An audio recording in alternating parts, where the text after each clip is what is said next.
Efatá. Efatá, a verdade revela, a mente se abre. Meu irmão, é um prazer estar aqui com você. Estamos aqui no 604 Hub, nosso estúdio aqui da nossa igreja, e estou muito feliz aqui nessa oportunidade, porque o Senhor nos preparou um dia, um programa muito especial.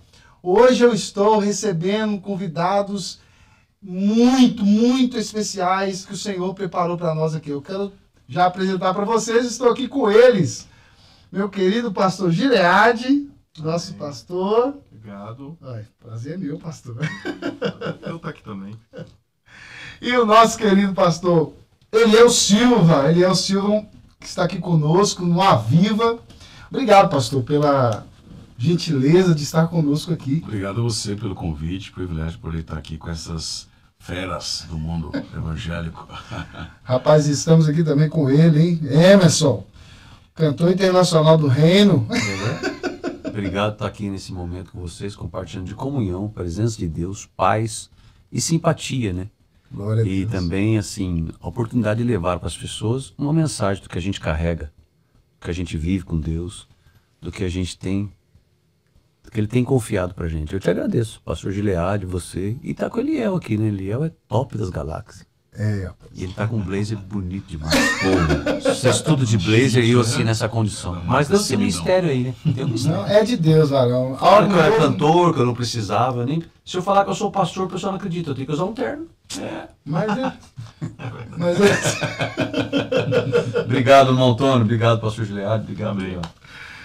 Gente, estou muito feliz aqui. O Efatá hoje vai falar de um assunto muito relevante com esses homens de Deus. Hoje nós vamos falar de homilética, dessa matéria tão especial e importante para o reino de Deus, para falar do Evangelho, para ministrar a palavra.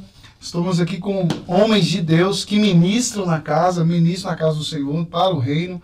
Eu quero deixar você já à vontade já, para começar o assunto, para a gente... Cantor também, como eu disse, cantor, ministra também, precisa da homilética, né? Precisa de trazer essa... Primeiro, antes de a gente começar a falar sobre esse assunto, vamos aproveitar o Emerson, né? Vamos começar com música, né, pastor? Vamos alegrando o ambiente. E esse homem canta demais, gente. Misericórdia. Quando ele fala canta demais, é porque há muitos anos eu venho cantando. Trata-se de qualidade. É, qualidade. Você falou de adorar a Deus, tem um que eu gosto muito, que é muito tradicional. Não sei se é esse tom. Inclusive eu quero que vocês cantem comigo, que é um culto aqui, não é? Aleluia. Que a pessoa está na casa. É para dar glória mesmo, né? Diz assim: Tu és soberano sobre a terra, sobre os céus tu és Senhor absoluto. Tudo que existe acontece, tu sabes muito bem. Quem é tremendo? Tu és tremendo. Eu gosto do refrão. Mas apesar desta glória que tem, tu te importas comigo também. E esse amor tão grande eleva-me, amarra-me a ti. Oh, aleluia. Tu és tremendo, mas apesar desta glória que tens, tu te importas comigo também. E esse amor tão grande eleva-me, amarra-me a ti. Tu és tremendo.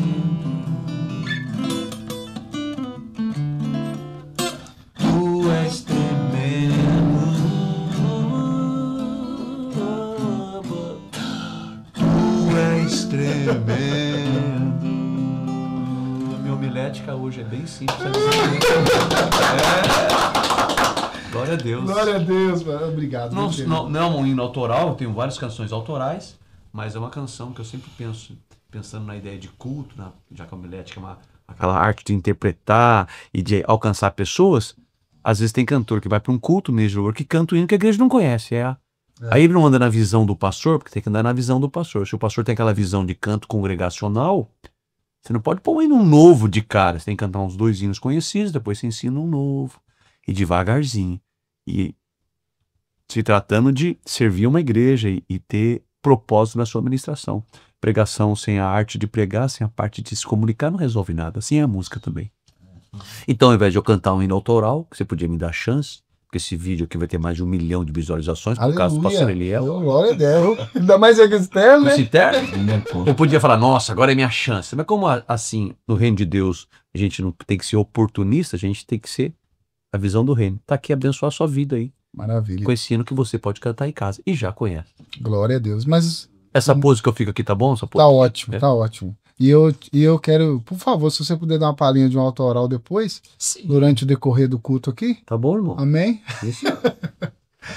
Então, senhores, hoje nós vamos tratar desse assunto, né? E eu quero já deixar aos convidados aqui ilustre a definição aí sobre homilética. Fique à vontade, pastor. Gente, o pessoal tá falando muito aqui do meu terno, sabe? O blazer, porque eu acabei de ganhar. Meu tá? Deus, tira toda inveja de mim. Eu não sei, eu não sei se foi temporário ou definitivo, mas tá aqui e eu tô orando para Deus libertar o menino. É que ele é inveja. O pecado da inveja ainda não foi superado.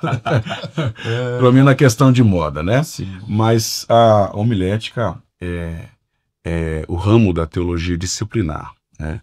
Que estuda a arte da pregação. Pregação é considerada uma arte porque envolve 3 artes: comunicação, oratória e retórica. A comunicação é a arte da fala, de se comunicar. A retórica é a arte de persuasão, de convencer através do argumento, através da palavra. E oratória é a arte de falar bem, no sentido de ser bem entendido, bem compreendido. Mas eu tenho dito que pregação é a única arte que não faz de quem a pratica um artista. Subentende-se que quem pratica uma arte é artista. Sim. Porém, pregação é a única arte que não faz de quem a pratica um artista. Pregadores não são artistas, não são celebridades, são servos e servas do Senhor, profetas e profetisas da sua palavra, e devem ser recebidos e tratados como tal, servo do Senhor. Maravilha. Já que o senhor falou sobre tudo isso aí, certamente o senhor deve ter alguma história, né? Já nessa área aí. Queria que o senhor trazesse aí, falasse conosco aqui sobre a sua trajetória mesmo na estrada, quanto tempo. Eu creio que os irmãos estão até interessados em ouvir do senhor, porque o senhor parece ser jovem, né? Eu tenho 36 anos recém-completados. Tive o privilégio de nascer em um lar cristão. Faço parte da 3ª geração de pastores da minha família. Quando meu pai nasceu, meu avô já era pastor. Quando eu nasci, meu pai já era pastor, né? E os meus filhos nasceram, e quando eles nasceram, eu já havia sido também ordenado ao ministério. Então, tenho esse privilégio, né, de ser ex-criança, ex-jovem, e agora pregando o evangelho por esse mundo afora. Comecei a pregar com 9 anos de idade. E eu comecei a pregar com 9 anos de idade. A primeira pregação foi apenas 15 minutos. Eu não tinha quase nada de homilética, né? Mas porque eu não sabia que eu iria pregar naquele culto. Foi uma oportunidade de surpresa. Já na segunda pregação, todo culto eu ia preparado. E houve uma mudança muito grande no meu comportamento da primeira pregação para a segunda. Porque na primeira não houve preparação. Já na segunda houve. Meu pai disse que é como se eu tivesse recebido o dom da palavra do dia para a noite, né? Porque na primeira pregação, quem olhava via alguém que não dominava as questões homiléticas. Já na segunda, sim.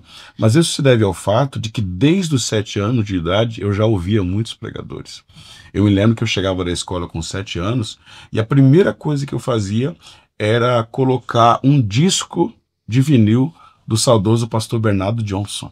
Pastor Bernardo Johnson, creio que é o que o Brasil teve mais perto de Billy Graham para os Estados Unidos. Como o Billy Graham está para a América, Bernardo Johnson estava para o Brasil. Grande evangelista, um grande avivalista, pregava em cruzadas extraordinárias, que eram as Cruzadas Boas Novas, que também ficou conhecido como Cruzadas Bernardo Johnson, onde havia inúmeras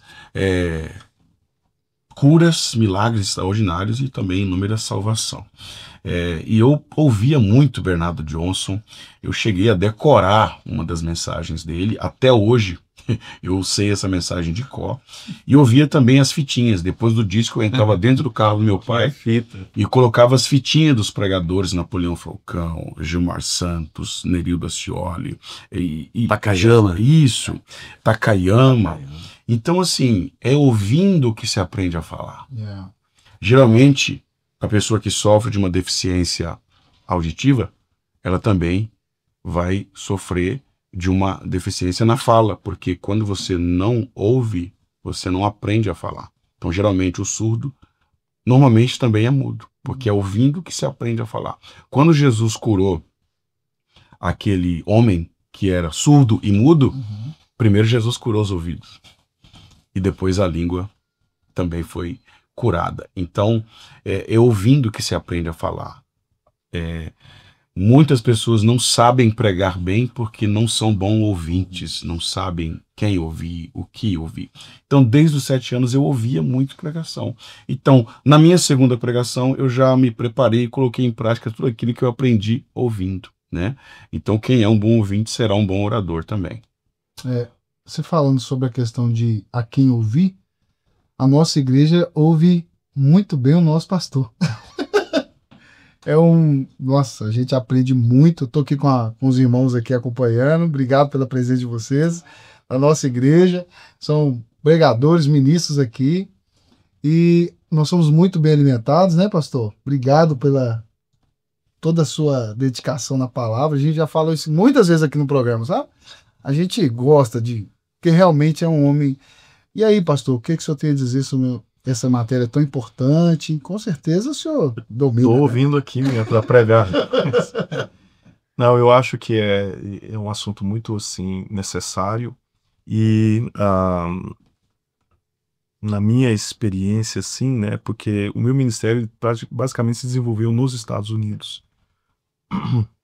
Eu cheguei aqui com 16 anos de idade, então toda a minha escola, né, ela é americana com algum sabor brasileiro, né? E o americano, ele tem ele enxerga um pouco diferente, né, a questão da homilética, e a gente vive numa situação assim desafiadora, porque nós temos muitos irmãos que vêm do Brasil, não é? E às vezes ele vem com toda aquela visão, né, da oratória, da retórica, da homilética do brasileira. E nos Estados Unidos é diferente. E dependendo da igreja que você vai participar, se é uma igreja brasileira que está há muitos anos, e se o pastor ele tem uma visão que vai se distanciando um pouco da escola brasileira, ele precisa se adaptar também. Então, assim, na minha experiência, é muito desafiadora para nós, como imigrantes fora do Brasil. E às vezes a gente tem, né, na nossa igreja mesmo, nós temos assim muitas juniores, adolescentes, jovens que já são americanos, né? E para eles, esse estilo brasileiro de pregação é completamente atípico. Para eles é inalcançável, né? Eles têm uma maneira diferente. Então eu tenho como desafio para mim, para os próximos anos, como é que nós vamos formar esses pregadores da palavra brasileiros americanos, né? Como é que ele vai se desenvolver, E uma das coisas que eu tento assim bastante fazer com que eles desenvolvam é que eles tenham a sua própria maneira, né? Porque eles às vezes se sentem muito receosos, porque eles veem um pastor Eliel, um pastor Osiel e toda aquela desenvoltura e tal, e aquilo é muito distante para eles. Não que eles não possam alcançar, mas até por causa da cultura mesmo, né? A cultura americana é diferente. Então é um desafio, mas é uma área muito necessária. A igreja precisa de homens que comuniquem a palavra de Deus com muita graça, com muita sabedoria, falando para a sua geração. Nós temos alguns projetos para o próximo ano nessa área, e a minha expectativa é que a partir desse trabalho, desse podcast, eles se identifiquem mais com a homilética, se preparem mais, como o pastor disse, né? Ouçam mais, e assim possam desenvolver essa área desafiadora que é pregar a palavra de Deus para esta geração americana. Eu costumo dizer aqui que eu não sou pastor de americanos, né? Embora eu tenha muitos anos já nos Estados Unidos, falo um inglês quebrado, falo um espanhol quebrado, e o português estou melhorando ainda, mas eu sei que já está entre nós jovens, alguns já até casados, americanos, que são eles que vão levar adiante, né? E como é que nós vamos treinar esse pessoal, como é que a gente vai formar eles para comunicar a palavra para uma geração de americanos que estão conosco, que não querem sair do nosso meio. Eu brinco muito com alguns americanos, até jovens, às vezes, cara, por que você está aqui? Nós somos uma igreja brasileira e tal. Não, pastor, eu gosto, eu quero ficar aqui. E agora está acontecendo um fenômeno na nossa igreja brasileira que a gente está tendo muito hispano no nosso meio. Os irmãos vão na igreja hispana pela manhã e à noite eles vêm na nossa igreja também, cantam em coral, participa, quer Bíblia em português, quer falar português. Então, assim, e olha que não é nem nada que a gente está chamando, né? Vem por livre, espontânea vontade. Eles querem, porque eles sentem um ambiente diferente, querem estar ali. Mas eu sinto que o Senhor está formando essa gente e cai sobre nós a responsabilidade de formar esses obreiros que vão comunicar com muita autoridade, muita sabedoria. O pastor Eliel tem toda a razão em dizer que a gente precisa ouvir muito mesmo. Toninho está aqui, ele sabe. Eu faço questão, a gente faz escalas de pregadores, de irmãos que ministram na nossa igreja, e eu faço questão de em todas elas anotar, participar, estar com eles. Às vezes, as salas da escola dominical, às vezes eles ficam até considerando, não, pastor, o senhor está aqui, senhor, então... Não, meu irmão, eu quero ouvir também. Não é? Eu quero ouvir, eu quero anotar, eu quero escrever o que você está dizendo. Ah, mas isso eu já conheço. Não importa, meu irmão. Sempre alguma coisa nova para eu aprender, para eu... Né? Então, muito é intencional, no sentido de incentivá-los também a ouvirem, mesmo que seja alguém que está começando ali, mesmo que seja alguém que talvez não tenha o gabarito dele, mas esse gesto inspira ele a ouvir mais antes de falar, não é? Para falar melhor também. O senhor sabe que o senhor falou muitas coisas muito profundas e interessantes na fala do senhor, e algumas coisas me chamaram muito a atenção, inclusive a questão do ouvir, né? Ouvir é ouro e falar é prata. Ou seja, vale mais ouvir do que falar. Deus nos deu 2 orelhas e apenas uma boca para que nós possamos ouvir mais e falar menos. Eu aprendo com os irmãos mais simples. Eu tenho o maior prazer de sentar em um culto de ensino na minha igreja, quando não é o meu pastor presidente que está pregando, e ouvir um presbítero, ouvir um dirigente de uma congregação, e eu sempre aprendo. Quando a gente ouve, não tem jeito, a gente sempre vai aprender. E até quando a gente ouve alguém ruim, a gente aprende a não fazer o que ele está fazendo, né? É isso aí. Esse é o sábio, né? Até na música. Porque a pessoa que é inteligente, ela aprende com seus próprios erros. A pessoa que é sábia aprende com os erros dos outros. Não precisa errar para aprender, né? E quando o senhor falou sobre a questão dos jovens que nasceram aqui, filhos de imigrantes, e que estão ainda formando o seu caráter, e também na questão da pregação, o senhor falou da questão da originalidade.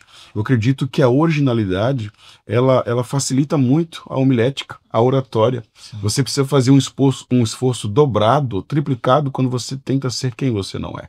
Mas quando você assume a sua identidade, a oratória flui, porque você está sendo você, né? Então isso é extraordinário. E em homilética, quando o pastor também fez a comparação dos pregadores brasileiros com o estilo de pregação americano, quando a gente estuda homilética, também nos livros de homilética, a gente estuda o estilo de pregação afro-americana. E esse estilo de pregação afro-americana é diferente do estilo de pregação brasileira. Então, o estilo de pregação afro-americano é um estilo mais cadenciado, tem mais dinâmica, tem os picos, não é aquele pá, pá, pá, pá, pá, pá, pá, pá, pá, pá, pá. Então, até pregadores brasileiros que na década de 80... Às vezes também o afro-americano até envolve música, né? Tem um piano, ele faz umas inserções. Uma dinâmica extraordinária. Exemplo de DJ. Isso. E assim, há pregadores brasileiros que têm apenas o estilo brasileiro ali, que foi lá no início, com os pregadores, aquela metralhadorazinha, mas há pregadores brasileiros que têm esse estilo afro-americano, né? Quando você olhava para alguns pregadores brasileiros mais antigos, o jovem brasileiro olhava assim e falava, esse estilo é inalcançável, eu não consigo pregar desse jeito. Mas aí veio alguns pregadores no Brasil já com esse estilo afro-americano, e esse tipo de pregadores influenciaram muito jovens, porque é um estilo que você fala assim, pô, esse aí eu consigo alcançar, é mais fácil, tem uma dinâmica e tal, não envolve tanto talento assim, vamos supor. Então é algo extraordinário. O estilo afro-americano é um estilo que me atrai muito numa pregação. Maravilha. Pastor Eliel, o senhor acha que um dos grandes pelo menos assim, eu tenho percebido do estilo brasileiro, claro, há exceções, mas de forma geral, aquele estilo brasileiro foi uma grande influência o Jim Swaggart também, porque eu vejo, quem vê as mensagens mais antigas dele, quando ele estava naquele momento na década de 80, e vê alguns pregadores brasileiros, é muito semelhante, né? A maneira que ele anda com o microfone, que a gravata, ele tira a gravata, e sem esboço. Isso. Né, que é uma marca muito da homilética aqui nos Estados Unidos, é que o cara prega com esboço e tal. Inclusive, posso estar enganado, faz muitos anos que eu estou fora do Brasil, mas até surgiu aquela áurea de santidade, né? Não, você tem que pregar sem o esboço. Uhum. Você tem que pregar ali, porque aí é Deus. O esboço é mais fraco. Leu o esboço, acabou. E hoje, nos Estados Unidos mesmo, é normal, o cara vai ministrar, ele tem um iPad, ele tá ali. Às vezes, muitos sermões são lidos, discursados, né? Como é que o senhor entende isso, esse dinamismo, esses mitos que surgiram no Brasil com esse estilo de pregação? Porque é um estilo. Sim, é um estilo. Quando o senhor olha a história do movimento pentecostal, dos avivamentos na Inglaterra, aqui nos Estados Unidos, você observa que os sermões eles eram lidos. Eles eram lidos. Quando o Jonathan Edwards pregou aquele famoso sermão Pecadores nas mãos de um Deus irado, ele simplesmente pegou a folha e colocou na cara, não dava nem para ver o rosto dele, e num tom sem muita dinâmica, monótono, ele leu o sermão, e enquanto ele lia, não era nem esboço, era lido mesmo. E houve um avivamento extraordinário, né? Então, mas hoje em dia surgiu-se esse mito da questão do esboço. Inclusive, quando o pregador fala algo que a igreja percebe que ele está falando de có, parece que tem um impacto maior do que quando percebe que santidade, uma unção. Percebi que agora se o esboço for digital, então pronto, aí acabou, cai leve na igreja. Eu tava no curso que o pastor falava assim, papai, é assim mesmo? Ô Senhor, aí eu vou falar pra tua igreja. Eu ficava assim, esse cara tem conexão direta com o céu. Aí quando, por exemplo, eu vou apresentar aqui o meu exemplo. Eu peguei essas duas gerações. Então eu sou uma geração de transição, porque eu não sou tão novo, mas também não sou tão antigo, então eu comecei a pregar assim nessa transição. Então eu sou um pregador que eu faço esboço, mas eu tenho dificuldade de pregar olhando para o esboço. Eu tenho que ler o esboço, decorar o esboço para que ele fique na mente, porque se eu ficar preso ao esboço, eu mesmo tenho bloqueio e fico amarrado. Então eu gosto de pegar livre, ainda que eu tenha o esboço, ele fica ali de repente. Só para lembrar os pontos, né? Talvez algum ponto que eu vejo que eu preciso olhar. Eu anoto muito coisa na Bíblia, né? A maioria das minhas pregações eu nem levo o esboço, eu posso fazer, mas ele fica guardado. E na hora eu faço alguns conchetes na Bíblia e eu vou seguindo o roteiro bíblico ali, que é o sermão expositivo, que eu acho que é o sermão mais fácil de se pregar, porque no sermão expositivo, o esboço é o texto. Você não tem tópicos para você ter tema, para você recorrer à Bíblia, outros. Não, o esboço é o texto. Quando começa o texto, começa o sermão. Quando acaba o texto, acaba o sermão. Mudou o tópico ali, o versículo mudou o tópico. Então, o expositivo é muito bom e é muito, para mim, ficou à vontade de pregar dessa forma. Então, falando de estrutura de mensagem, né? Nós temos 3. É o temático, o textual e o expositivo. Sim, né? São os mais frequentes. São os mais frequentes. E eu creio que o expositivo realmente é o mais simples, né, pastor? Como ele está dizendo, você está ali, o seu esboço já está na sua frente. Né? Eu falo assim, para os ouvintes, eu creio que o expositivo, assim, ele é o mais tranquilo de ser entendido, né? Sim. Posso contar uma história? Estava na escola bíblica de Obreiro, né, no Brasil, e tinha um pregador muito inteligente, um camarada, nem sei se sabe, doutor, fala hebraico. E eu era diácono na época, né? Tava sentado eu e o irmão Joãozinho. Eu sentado aqui, né? O irmão Joãozinho aqui. E todo mundo da igreja me conhecia e tal. E o pregador falando, por que dessa noite? Podia ter porque a palavra original. E eu assim, olhando sério pro pregador, assim, né? Quando a câmera passa, assim, você, né? Olha pra câmera e fica sério. Aí o irmão Joãozinho fazia assim, olhava ali, eu falava, irmão João, você tá entendendo alguma coisa? Não tô entendendo nada, mas tô aqui. Porque a linguagem às vezes é complicada. Você pega uma pessoa, vou usar um termo simples, uma pessoa que tem bagagem de estudo e tem sapiência da vida. Se você me der uma semente e ficar na minha mão, eu ponho no bolso, eu jogo na terra. Pega um cara da terra, ele já sabe o que faz com aquela semente. Então às vezes a igreja tem vários, chama de público, né? Por isso que tem a escola bíblica de obreiros, quando você vai selecionar o tipo de ensinador. Agora essa mensagem expositiva, para mim é mais fácil. A mensagem dele ontem, eu já estou no YouTube escrevendo um livro, né? Menino. Porque as minhas canções são baseadas no que eu acho que aquilo serviu para mim de aplicação para minha vida. Sim. Entendeu? Eu não sou aquele cara que faz uma letra comercial para me vender bomba. Não, para mim tem que edificar a minha vida.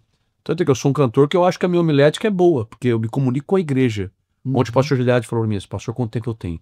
Ele olhou o relógio, você tem 10 minutos. Se eu canto o hino autoral, eu vou demorar 5 para cantar o hino, mais 3 para ensinar para a igreja. Acabou o tempo. E ali eu era o elo entre a palavra e o demais culto. Então o que eu faço? Eu pego a experiência que Deus me deu, a sabedoria, e faço uma comunicação porque a igreja recebe um pregador num outro ambiente. E não deixa de ser uma comunicação, porque ele tem cantor... E lógico que a homilética, a pessoa pensa que é só palavra, e não é. Não é. É arte de se comunicar. Se você não tem cantor que fecha o olho o hino inteiro. Preciso de ti. O pastor tá assim, meu Deus, só ela que precisa. Assim.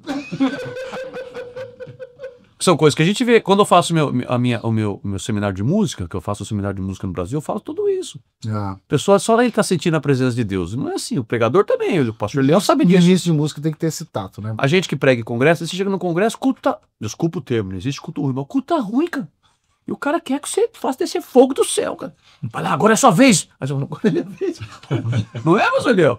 Aí o que você faz? Você tem uma palavra, lógico, na direção de Deus, né? Você é crente, né, bro? Tem uma mulher só, dizimista, vai pro culto, tem um pastor, né? E aí você faz a leitura. Aí o Espírito Santo toca em você. Aleluia. Aí você se adapta, a mensagem que você tem às vezes é uma, e ele vai pro outro lado. Então essa arte é inspiração, é estudo, é experiência, é influência. Eu não escuto cantor brasileiro no meu Spotify. Eu escuto só música internacional, só hino internacional. Israel, aqui dos Estados Unidos. Maravilha. E eu sou aquela coisa que não gosto daquelas músicas de 3 posições, né? Holy, oh, holy. Amém. Oh. No culto eu até faço isso, mas para cantar, para mim não dá, porque não me atrai. Agora essa mensagem que a expositiva é que você consegue alcançar o maior número. Sim. Quem é inteligente, igual o pastor Gilead, vai falar assim, amém, glória a Deus. Você e eu que somos menos inteligentes, fala assim, como é que fala a palavra mesmo? Egrejo, amigo, egrejo, onde é a palavra? Você já vai no dicionário. Entendeu? Eu prego muito pouco, eu conheço pregadores que dominam a arte do sermão temático de uma forma extraordinária. Eu prego muito pouco sermão temático, muito pouco sermão textual, é mais o expositivo, mas eu prego também o temático, textual, e tem outros tipos também de sermão. Mas os pregadores presbiterianos no Brasil, eles gostam tanto do sermão expositivo que eles têm até uma fala dentre eles que você tem que pregar um sermão temático uma vez por ano e pedir desculpa para Deus depois. Né? Só isso mesmo, né? Mas dos três, assim, que são mais comuns e a gente... Para o senhor, qual que é o mais complicado? Você já falou do dispositivo, que realmente para nós é... Mas textual ou temático? Entre o textual e o temático? O temático. Porque o temático, você precisa estudar a Bíblia quase toda dentro daquele tema. Então, não é um sermão que você fica ali. O textual, você fica ali. Você pode citar outras partes para você consubstanciar aquilo que você está explicando naquele texto. O expositivo também, você pode citar alguns exemplos. Mas você fica ali. Já o temático, não, você parte dali. Você parte daquele tema de Gênesis e Apocalipse. Então você tem que estudar 2 vezes mais do que se você fosse pregar um texto. E mesmo que você não vá pregar tudo que você estudou, você tem que ter certeza, dentro do temático, que você não vai falar nada que vai contrariar um outro texto dentro daquele tema, né? Então o desafio é esse, você precisa estar preparado em tudo. Eu acredito, inclusive, interessante o que você falou, às vezes a gente estuda, mas aquilo que a gente estudou, a gente vai pregar 5%. Eu creio que todo pregador, quando ele prega um sermão, ele tem que ser capaz de, depois que ele terminar aquele sermão, ele conversar mais ou menos umas 2 horas sobre aquele texto que ele pregou, sem repetir aquilo que ele falou. Ou seja, ele tem que ter, de fato, profundo conhecimento daquilo que ele está falando, porque podem surgir nuances, dúvidas, né? E ele precisa fechar essas brechas. E hoje com a rede social, né? Se você for querer responder tudo que as pessoas falam sobre você, tipo assim, você pega uma mensagem, o cara pega um texto, faz um cortezinho. Eu fui tocar numa igreja, isso aqui é engraçado contar, que eu tava tocando numa igreja e a banda era meus amigos, né? Só que a linguagem deles era o black music. Então os caras tocavam. Deus vai na frente, abrindo o caminho, caprando, correndo, amando. Eu queria cantar. Deus vai na frente, abrindo o caminho. Eu falava assim, toca quadrado, cara. Fora do microfone. E aí, saí do microfone e falava, toca reto, eles viram.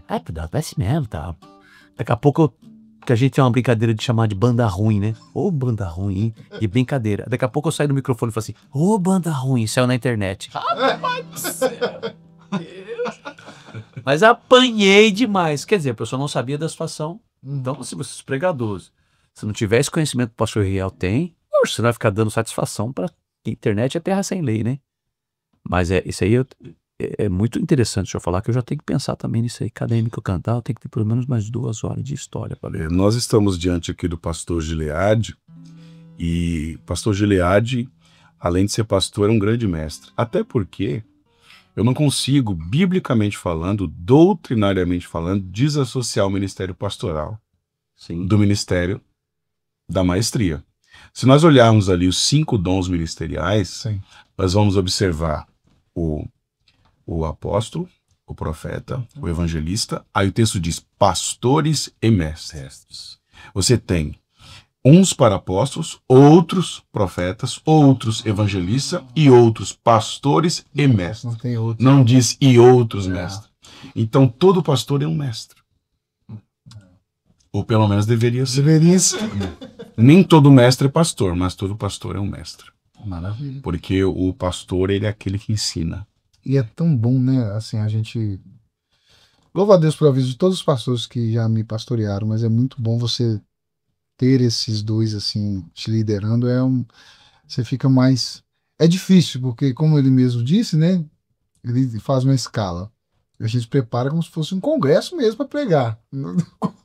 Com de quinta, seja qual for, para ministrar, né, na nossa igreja por isso, porque o nosso pastor, o meu irmão lá do Brasil, ele disse algo bem interessante que eu parei para pensar, eu falei assim, nossa, deveria ser com todo pregador. Ele falou assim comigo assim, o seu pastor quando prega, parece que ele leu muito para pregar.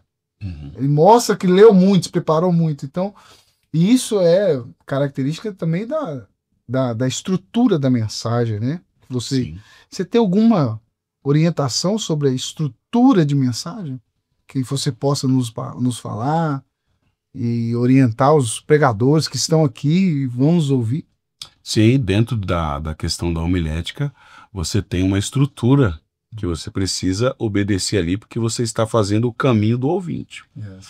Você tem uma estrutura de mensagem que é necessária você segui-la para que você seja bem entendido. Eu costumo dizer que inteligência é você saber que tomate é uma fruta. Informação é você saber aonde comprar o tomate. Inteligência é você saber que tomate é uma fruta. E sabedoria é você saber que, embora tomate seja uma fruta, não se coloca tomate em salada de fruta. Então você tem que saber o que colocar num sermão, Yes. onde colocar, o que aquele ouvinte precisa saber antes daquela informação ou daquela aplicação, para que quando a aplicação chegar, ela tenha o efeito que ela precisa ter.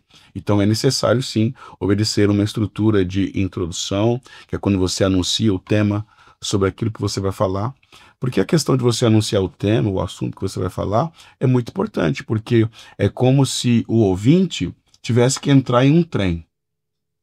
Mas como é que eu vou entrar em um trem se eu não sei para onde que esse trem está indo? Qual o destino? Né? Então, quando você já inicia falando, irmãos, o nosso tema hoje é esse.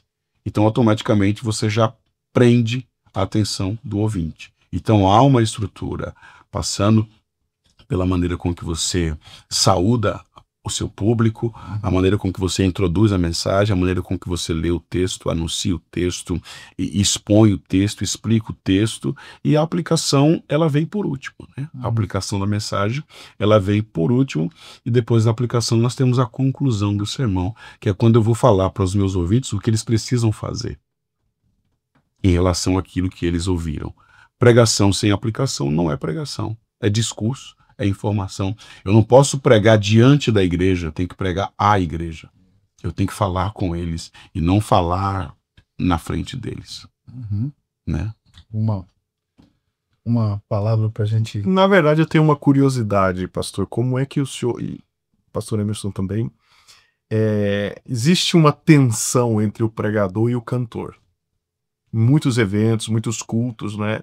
E a gente, pelo menos a minha experiência, cresci muito como se houvesse uma batalha, né, entre... Contra o mal e o bem. É. Os bem e o mal. Eu não tinha usado a tua esperança. Eu não sou indo embora, então. Pensa assim. Porque eu noto que alguns pregadores até já vi em podcasts Bate, né? e tal, eles, porque o cantor tomou o tempo da palavra, porque o pregador não tem espaço. E normalmente a gente vê muito o lado do pregador reclamando que o cantor que domina a área, né? Eu tenho uma visão muito diferente sobre isso. Eu acho que e aqui eu tô colocando a minha visão, mas não é para impedir os irmãos de discordar. Sim. Mas eu entendo que a canção, o louvor, o ensaio de louvor, a música e tal, ele e o pregador, eles são uma dupla dinâmica, né? E eu entendo assim, porque a impressão que se dá é que o cantor está fazendo alguma outra coisa que não tem ligação com a palavra. Eu não entendo assim. Eu entendo que o cantor, ele está cantando a palavra, né? E o pregador, ele está falando a palavra, né? Ele está pregando a palavra. Como é que o senhor enxerga isso? Essa tensão que a gente, às vezes a gente nota, Emerson também. Teve já alguma experiência? Você falou assim, nossa, esse cantor, meu Deus, eu quero falar. Ontem à noite. Você tem problema com o pregador de ouro? Pastor, eu tenho zero problema com cantores. Zero problema. Claro que de vez em quando você pega algum cantor sem noção, né? Que acaba estendendo demais, que acaba roubando ali de fato o tempo da palavra. E é muito ruim quando você recebe o microfone fora do horário, porque você tem que improvisar, no sentido de que você preparou uma mensagem de 1 hora. Mas no momento, às vezes, foge do controle da programação, de repente você tem meia hora. Como é que você pega uma mensagem de 1 hora e adapta ela para 30 minutos ali na hora? Se você me fala antes, você vai ter meia hora, aí sim, eu vou fazer um sermão de meia hora. Mas se eu fiz um sermão de 1 hora, na hora eu tenho que tirar coisas que é como se eu estivesse tirando peças de quebra-cabeça. Porque na pregação é uma relação de causa e efeito. Uma informação está aqui, ela está aqui por um motivo. Ela tem uma necessidade de estar ali. Se eu tiro ela, eu acabo com a estrutura do sermão. Então, você pegar um sermão de 1 hora e improvisar para ele ficar com 30, 40 minutos, acaba um pouco, às vezes você perde a introdução, você perde uma informação importante, você tem que tirar coisas ali, né? E às vezes, se você não conseguir fazer isso, eu tenho dificuldade com o improviso, né? Você vai pregando a mensagem, daqui a pouco acaba o tempo e a mensagem fica sem conclusão. E se eu não concluir uma mensagem, eu volto para casa ou para o hotel doente. É como se eu não tivesse pregado, porque a conclusão é na hora que você vai falar para as pessoas o que elas vão fazer na segunda-feira, com aquilo que elas ouviram, com aquilo que elas aprenderam. Mas eu tenho 0 problemas com os cantores. Os cantores que a gente se encontra, a gente logo faz amizade, são meus grandes amigos, adoro junto e entendo exatamente isso, que o cantor oficial, ele é a ponte entre o culto na parte dos louvores e na parte da pregação. É a ponte, ele que prepara os corações para ouvir a palavra. E eles também cantam a palavra de Deus. Às vezes eu pego o microfone e eu falo, há quem diga que o louvor não edifica, o que edifica é a palavra. Mas quando o louvor contém a palavra, ele também edifica. A única diferença entre o hino e a pregação bíblica é que a pregação bíblica é a palavra. Já o louvor contém a palavra, mas ambos edificam. Emerson? Rapaz, eu não gostava muito de você, mas depois dessa palavra... Eu já sou um cantor rodado, né? Minha escola é de igreja. Assembleia de Deus, a gente conhece a história. Então, assim, eu sempre servi a igreja local. Fui mais de banda, mais de orquestra, regente coral, enfim. Tudo que existe na Assembleia de Deus eu já fiz. Quando eu comecei o ministério de evangelista, eu percebi o quê? Que tinha algumas pessoas que não entendiam o propósito do culto. Porque a gente veio com um propósito, né? O pastor Liel pregou ontem uma mensagem, quando eu estava pregando eu já estava pensando, o que eu vou cantar no final? Porque a minha ligação, ele tem uma mensagem que Deus inspirou ele, que ele tem um propósito na igreja, que a gente vem para servir a igreja, em nome de Deus. Por que o pastor Gilead nos convidou? Porque ele acredita que a gente entende a visão que ele está passando para a igreja, para que a gente possa abençoar a igreja. Então esse é o propósito. Eu não tenho problema com o pregador também. Porque ontem tá aqui o pastor Gilead. Quando eu subi, eu falei para ele, quanto tempo eu tenho? Se ele falar assim, eu tenho 1 hora, eu ia pensar, rapaz, cara, que Eliel vai pregar, cara. Eu não ia cantar 1 hora. Eu ia ser desobediente. Então eu já conheço o sistema assembleano. Talvez o pastor não está no bom dia. Né? Tem isso também. Então, se você seguir a orientação da autoridade, de quem representa Deus na igreja, não importa. Eu já viajei 500 quilômetros para cantar um hino. Meu Deus. Amém. O irmão fala assim, porque eu tenho maneira de perguntar, quanto tempo eu tenho? O irmão canta um hino. Amém. Sempre que leia a história de Cristo, eu fico a pensar com grande emoção. Isso para ele é hino. Se eu cantar, se eu passar, para ele já não é hino. Porque eu já fiz a leitura do pastor. Isso na minha experiência. Então, assim, eu acho que quem tem problema com o pregador, ou o pregador que tem problema com o cantor, é porque alguém deve estar fora da visão. Por exemplo, me chama para cantar. Meu jeito de cantar é aquele que vocês viram. Eu paro e tal, não cantei um hino inteiro. Que é o tempo que eu quero envolver a igreja para receber o pregador. Que por mais que os hinos sejam bons na igreja, tem a liturgia. E liturgia, às vezes o pastor fala assim, rapaz, eu queria ter mudado essa liturgia. Exemplo, louvor, quanto tempo é louvor congregacional? Na minha igreja o pastor fala, 15 minutos, meu amigo, não importa se você tem 5 hinos, é 15 minutos. Porque o assembleano deu 15 minutos, ele quer sentar já. Não acaba mais esse hino aí. Então, assim, o problema que você tem é porque alguém está fora da visão, ou então você não entendeu o seu propósito.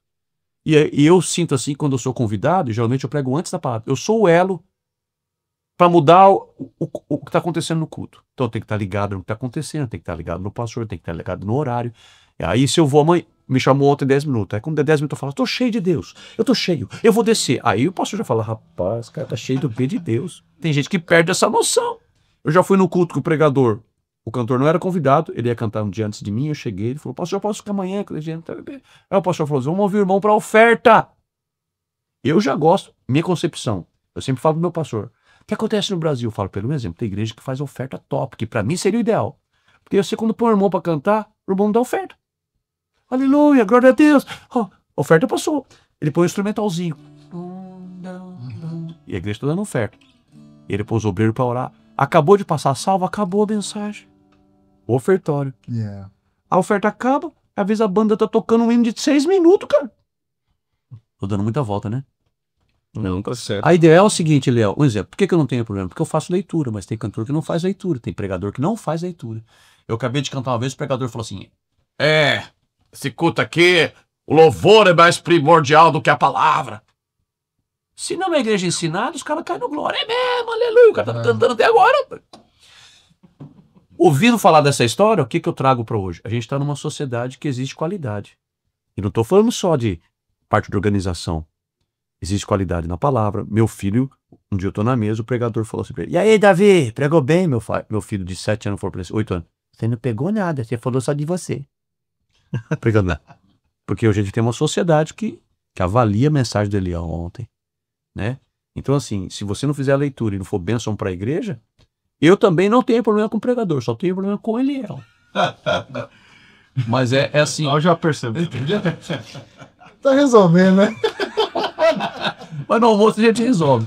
E essa ideia, pastor, o senhor falou tudo, a ideia de servir a Cristo, servir a igreja na visão. Isso é submisso à autoridade. Eu utilizo uma expressão, pastor Gilead, irmão Antônio, que é o seguinte: o pregador e o cantor, eles não dividem o altar. Eles somam o altar.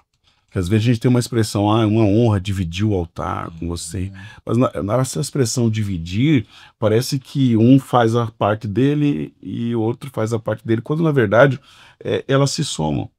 E o meu amigo Emerson, que brinca muito, como vocês já perceberam, né? E isso é muito brincar. Ele falou algo interessante, que é a participação do cantor também após a mensagem. Sim. Que é o cantor está ligado. Eu já terminei de pregar, e depois de pregar eu chamei o cantor ou o grupo de louvor, e eu fiquei me perguntando aonde eles estavam no momento que ele estava pregando.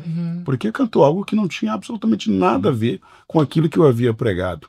E também, às vezes, tem que entender o momento. Às vezes você termina de pregar, a igreja está em êxtase.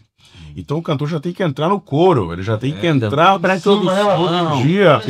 Outro dia eu estava pregando e aí terminei, a igreja estava naquele clima de glória, e eu fui preparando e chamei o cantor já antecipado e tal. Canta! Quero que valorize o que você tem. Você é um ser, você é alguém. Eu abaixei a minha cabeça e falei, é o que tem para hoje. É o que tem, né? Eu lembro também de uma história interessante.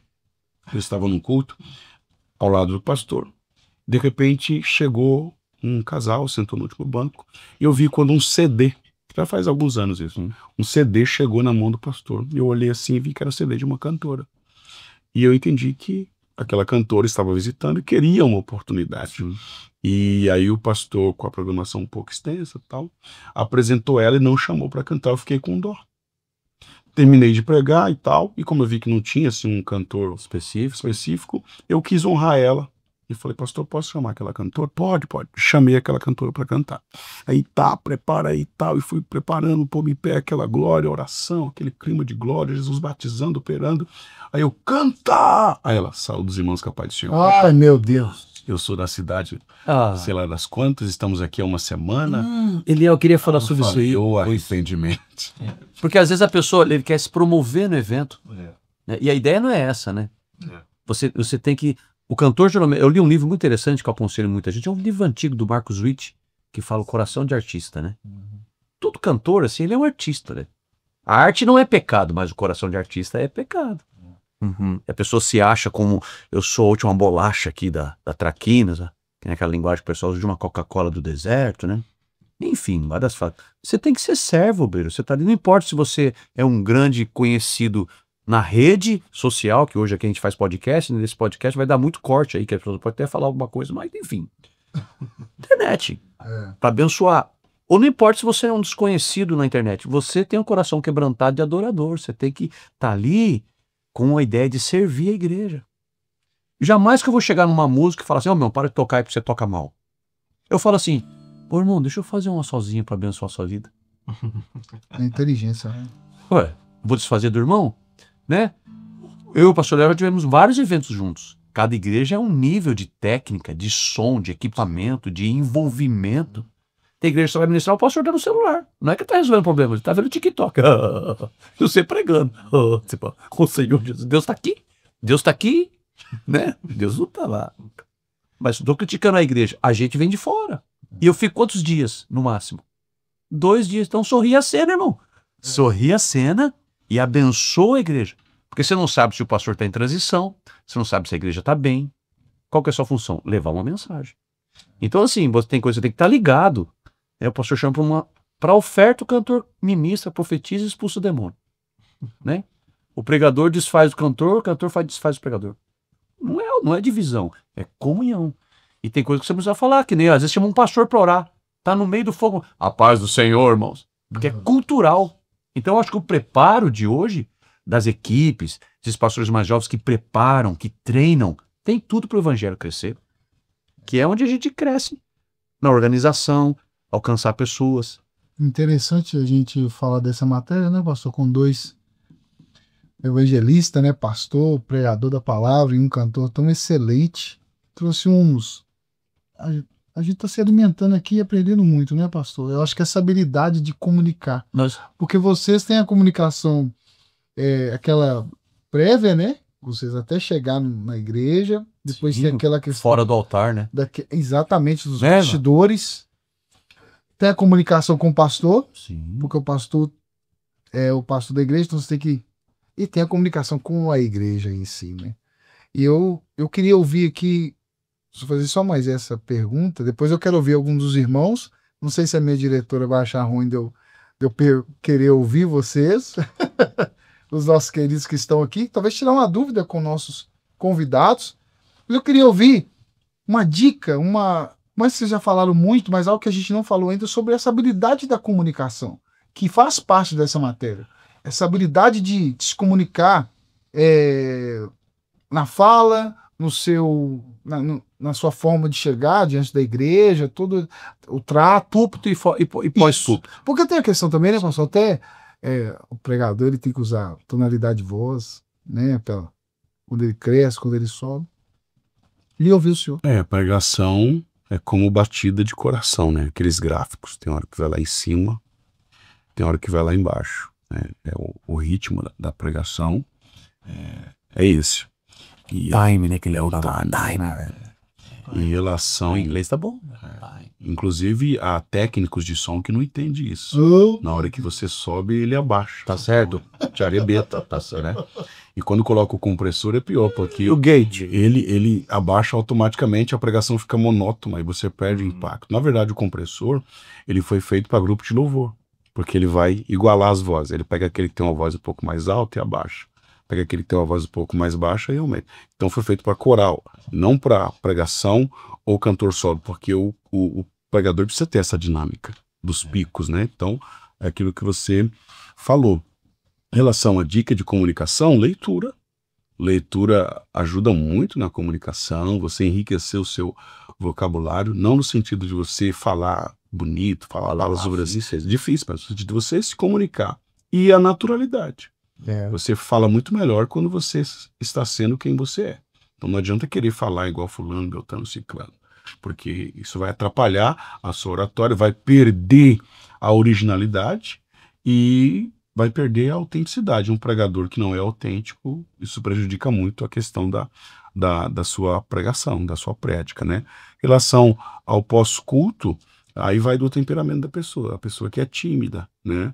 Ainda que a pessoa seja tímida, na hora do altar, isso não se transparece, porque ali tem uma ação do Espírito ali na vida dela, né? Eu, quando estou sentado, eu me sinto o mais incapaz de todos. Mas no momento em que eu pego no microfone, eu sei que não é ele. Autoridade de Deus, né? Eu sei que ali eu estou revestido de uma autoridade espiritual para aquilo, né? Então isso é muito interessante. Agora, eu acredito que dessa mesa aqui, o Emerson, ele tem muita propriedade para falar de pregador, embora ele seja cantor, porque ele está todo dia em um culto, em um congresso, ouvindo pregadores. Então ele consegue fazer esse quadro comparativo do que dá certo, do que não dá certo, porque ele também é um ouvinte, né? Ele está ouvindo sempre vários pregadores. Então, Tem pregador que o testemunho dele é verdadeiro. tem pregador que ele se irrita com muita coisa, né? Por exemplo, técnico de som. Às vezes você fica inimigo do técnico de som. Problema. Se 12 vezes você falou pro técnico de som, ele não resolveu, esquece o cara e prega. É melhor. É melhor, porque senão você fica ali batendo, você fica como uma pessoa chata na igreja e você, seu emocional. Eu que sou músico, às vezes estou tocando, eu passo o som, mas depois na hora do culto o técnico mudou o som. Aí você não escuta o seu violão, não escuta, e você precisa de dinâmica, você está cantando uma música. Na vida momentos difíceis, parece que não vamos conseguir. Rapaz, não, mas já se foi há tempo. Cara, ergue o volume. Não, você quer que a igreja... Suavizar. Entendeu? Então, assim, é um desafio essa coisa da comunicação, e no sentido de dica de como a pessoa falar bem ou se portar bem. O pastor Léo falou muita coisa. O que eu acho mais complicado pra gente, tô falando da minha parte de viajar, é o pós-púlpito. Porque eu já vi gente que chega o pastor, o pastor Gilead, filho é uma bênção. Como Deus te ama. Deus tem uma obra na sua vida. Aleluia.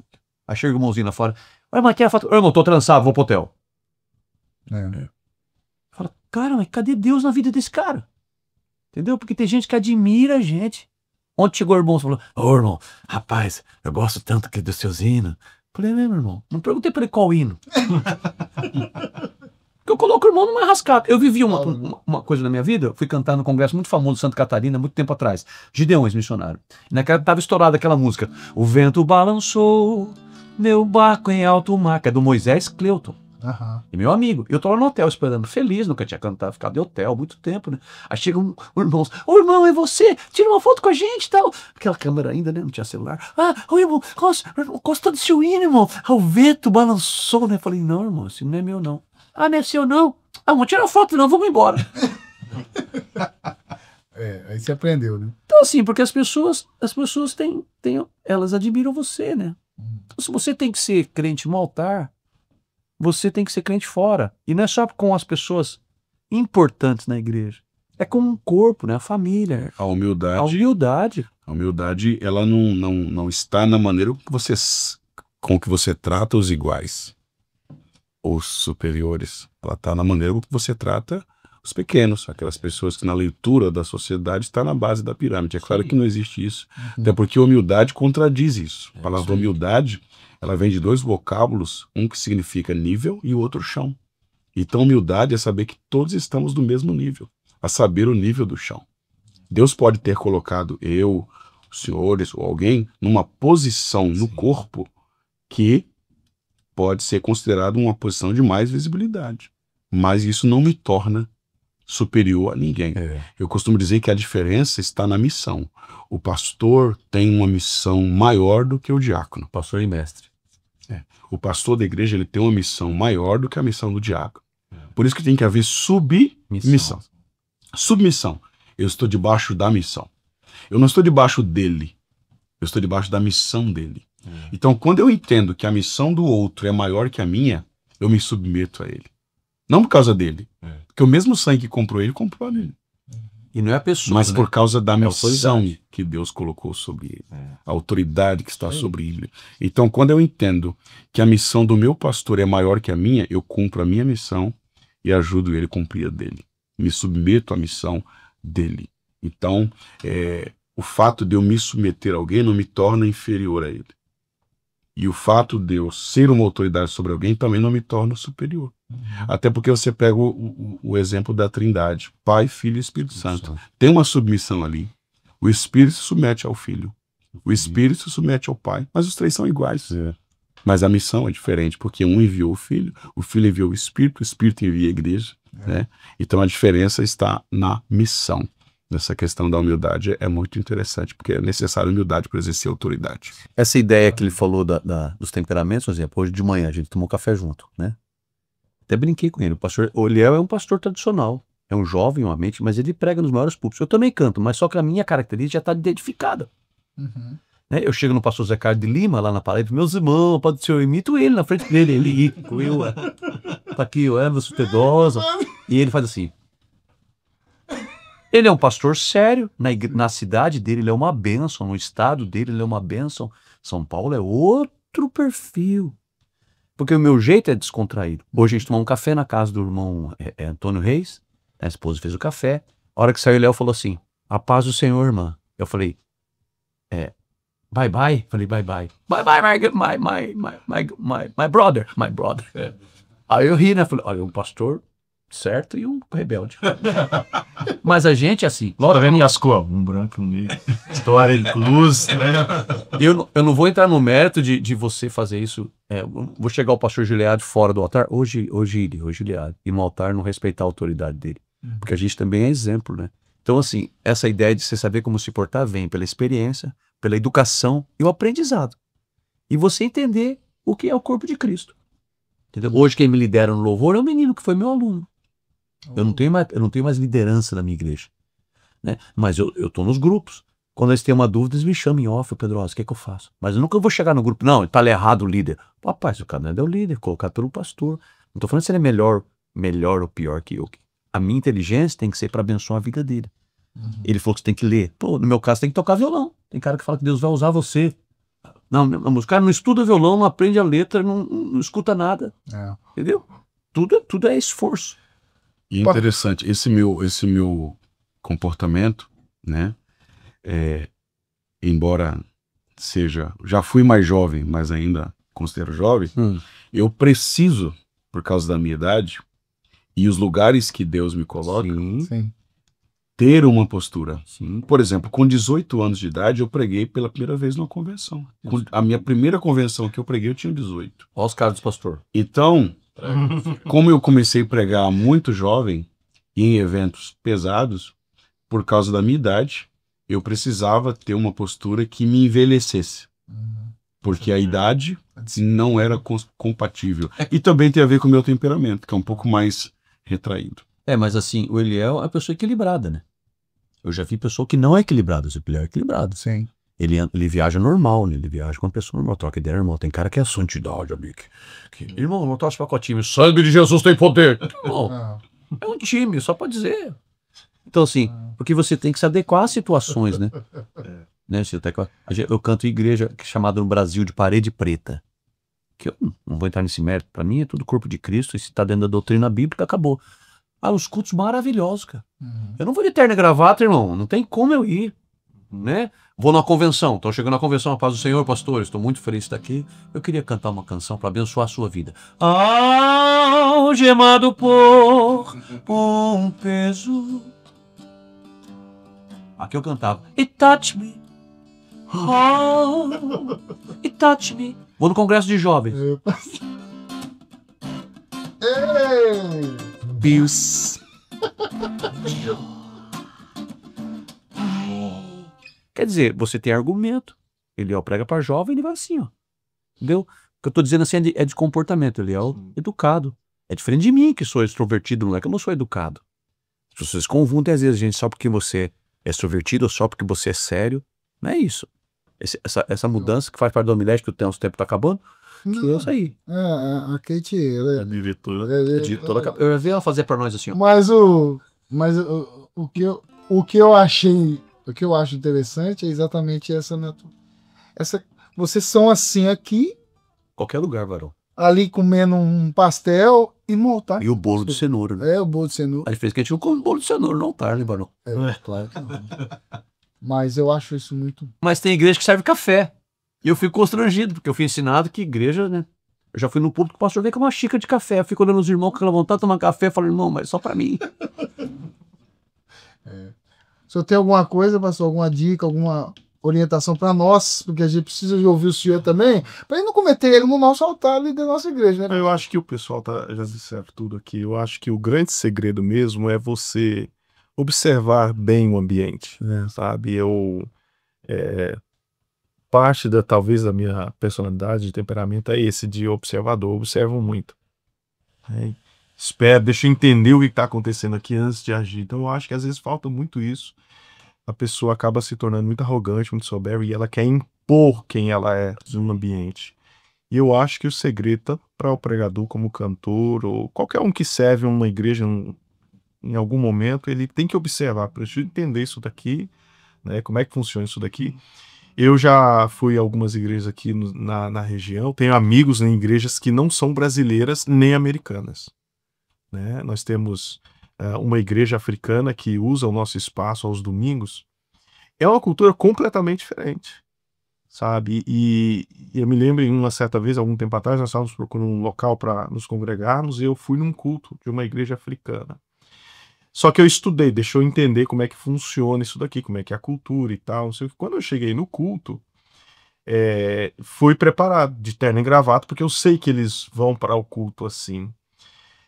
Me sentei e tal, e não me assustei quando eu estava sentado no culto. E o pastor, agora é a hora do louvor. Quando o pessoal levantou, eu escutei um apito aqui no meu ouvido, assim, que é parte da cultura.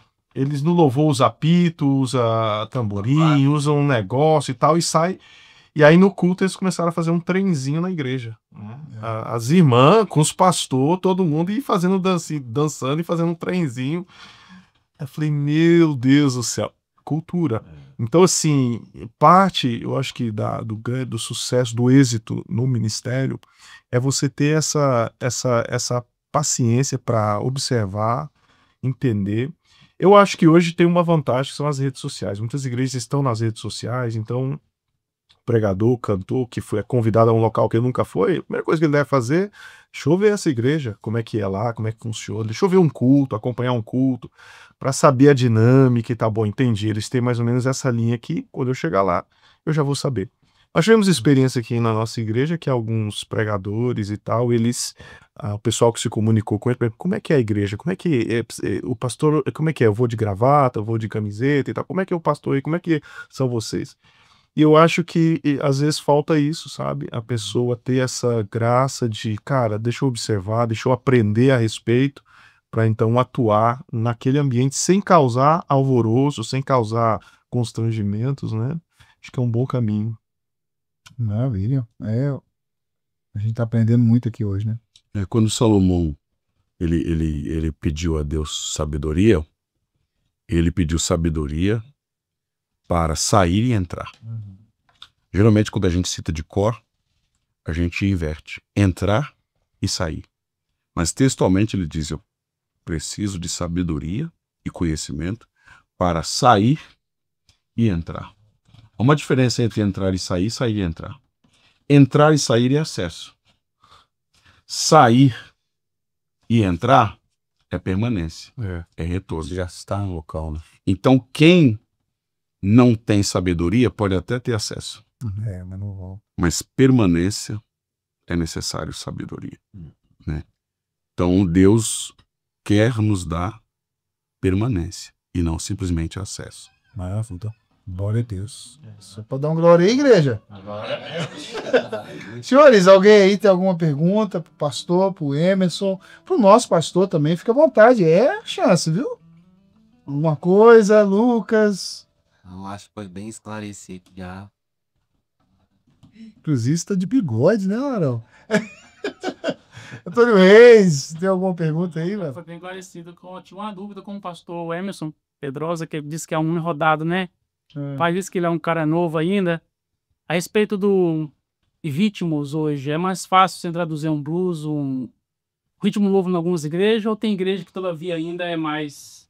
Na prática, sim, tem as igrejas mais conservadoras, né? Que aí você tem que entender que ela é uma igreja clássica, né? Que gosta desses hinos mais tradicionais.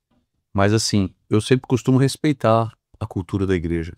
Eu sempre dou uma pimentadinha, né? Fato de eu ser músico, então... Às vezes eu tô numa igreja tradicional e começo cantando e daqui a pouco falo, minha vontade mesmo era cantar. O Joquebede, Moisés não vai morrer. Eu faço a leitura. Depende da festa. Se é um congresso de jovens, né? E aí tem igreja. Aí você vê que a igreja começa a cantar, eu posso sorrir, né? Então você dá uma pimentadinha e volta. Mas a questão de ritmo e estilo musical é um assunto muito polêmico. Eu fiz um seminário agora pela CPAD, que eu falei sobre influência maligna da música na igreja. Então, tema muito complicado. Tinha influência maligna da música do cinema, influência maligna na faculdade. E me sobrou da influência maligna da música na igreja.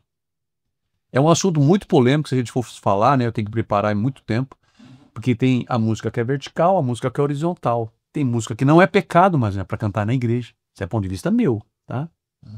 E agora o ritmo, existe muita abertura em vários ritmos, só que você tem que saber, já que nós estamos falando de homilética, saber a leitura do que você aplica nas igrejas. Tem igreja que se você cantar um hino pentecostal, a igreja não veio com você. A minha igreja em Campinas é assim. É uma igreja que gosta de hinos bons. Se o cara for aquele cara que grita, que a igreja não vai, a igreja fica assim, ó. Se você abrir a Bíblia, explicar e cantar um hino congregacional, a igreja ama. Eu já conheço igreja, se você cantar um hino só pra Deus, ele fala assim, então, mas quando vai cantar pra mim? Ele não tá falando isso, mas ele tá falando, quando você vai cantar pra mim? Que Deus vai na frente, abrindo caminho, quebrando. Se você cantar grande, é o Senhor e muito digno de louvor. Então, o público que você tem, vou chamar de público, a igreja tem que ser alcançado por uma mensagem. Se seu ritmo você vai tocar numa igreja tradicional do norte, do nordeste do Brasil, uma música estilo Tales, Eli Soares, a nossa igreja, Assembleia de Deus, os irmãos vão te ouvir, amém. Aí você canta o hino raiz, né? Você não adora. Como é que ele dizia cantar? Questiona ou adora. A igreja já...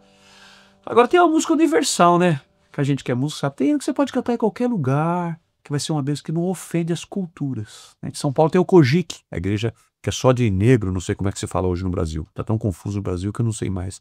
Os irmãos que tem a pele mais escura, enfim. Rapaz, a galera toca sonzeira. Eu que sou músico, cara. Eu, cara, que legal. Um amigo foi comigo e falou assim, o que tá acontecendo? Porque ele gosta, né? Ele gosta de Ars Rufina. Eu na TV, mas já estive mal. Quer dizer... Eu na TV, mas estive mal. Eu sou muito ruim de letra. Mas assim, eu acredito que o ritmo não é pecado, né? Ah, eu não gosto de samba. Eu não vou entrar nesse mérito, enfim. Mas é que eu não sei se eu te respondi a pergunta. Sim, senhor. Existe uma abrangência de abertura hoje maior. Até porque tem internet, né? Tem internet. Hoje em dia, meu filho tá em qualquer lugar do mundo. Que educação também, né? não tem como. Quando a Bíblia diz louvai ao Senhor com todos os Então, instrumentos, como é que era lá no... será que nós podemos aplicar louvar ao Senhor em todos os ritmos? Então, um exemplo, o povo de Israel... Porque há ritmos que balançam o corpo, Ah.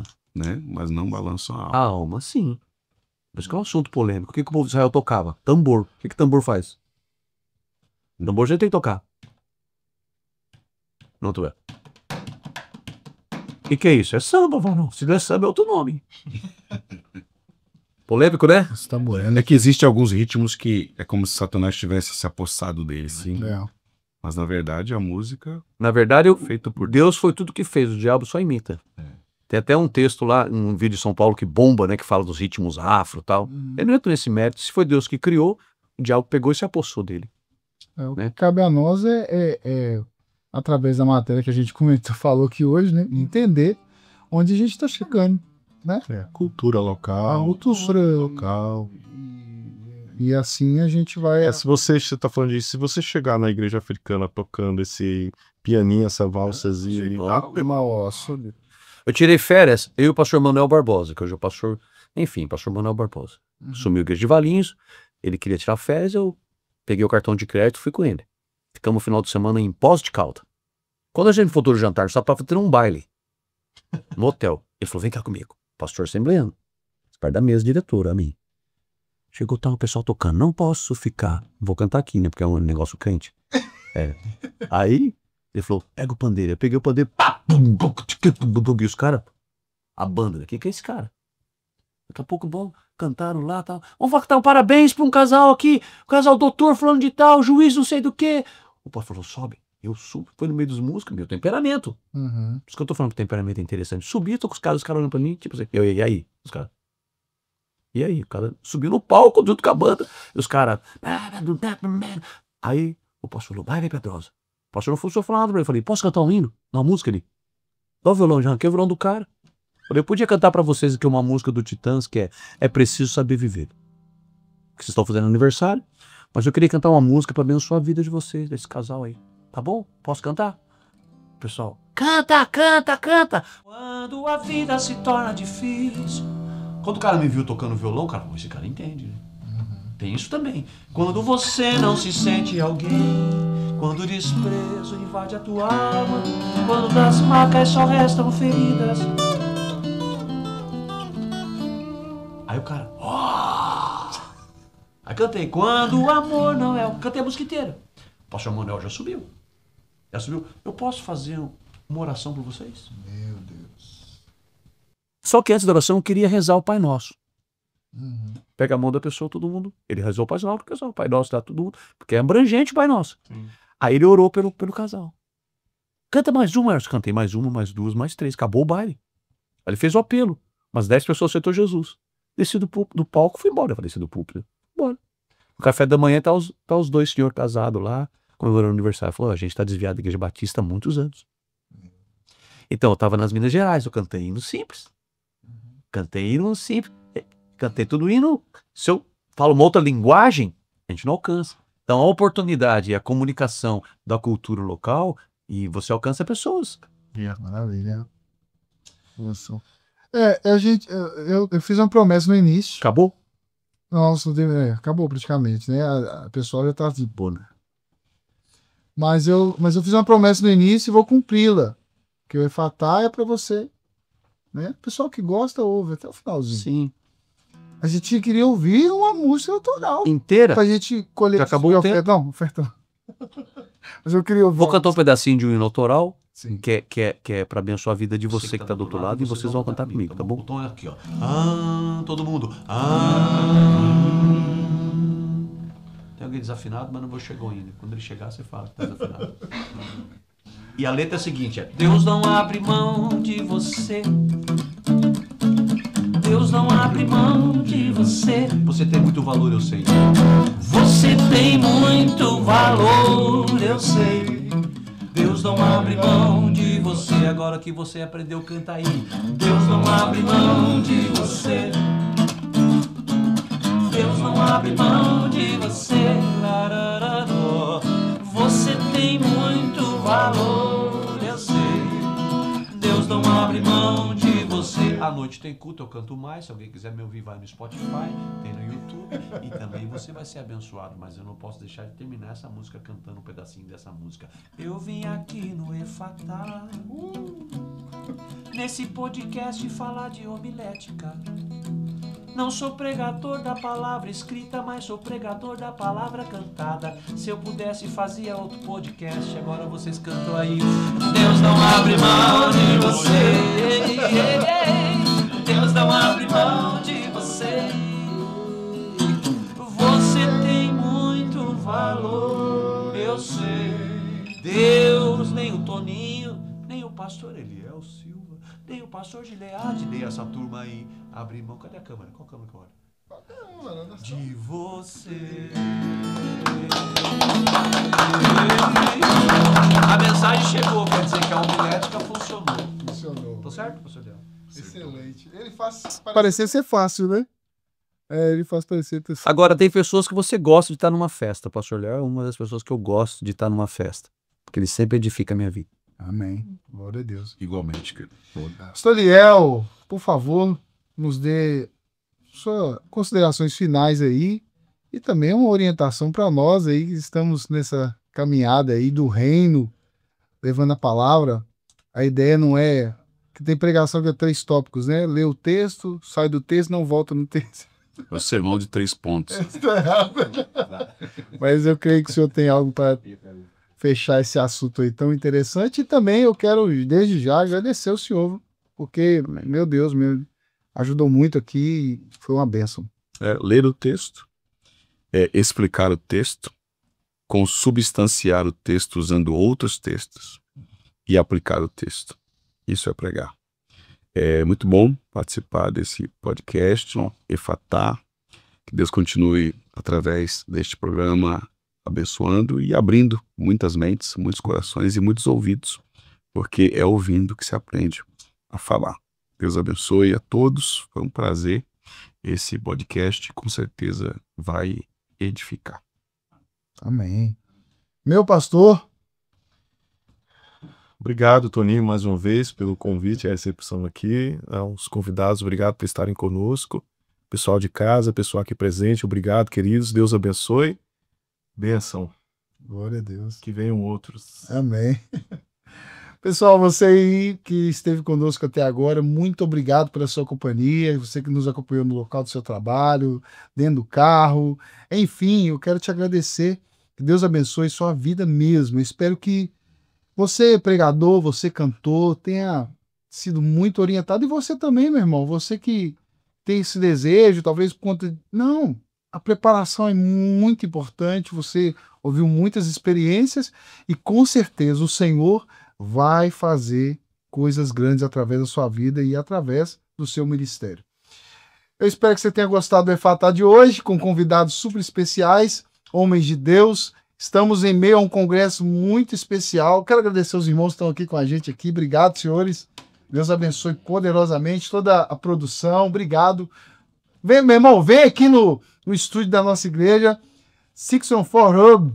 Meu irmão, vem aqui nas instalações conhecer, aproveitar aqui, porque o negócio tá bonito, é de Deus. Vem cá ver os bastidores do Café com Debate, Efatá, como é que é o nome do Good Times, o Sing. Então a turma tá animada e Deus tem feito maravilhas aqui em Columbus. O reino tem sido pregado. Deus abençoe você. Efatá, a verdade revela, a mente se abre. Deus abençoe. Valeu, pessoal. Um abraço. Efatá. Que se abram os olhos dos cegos.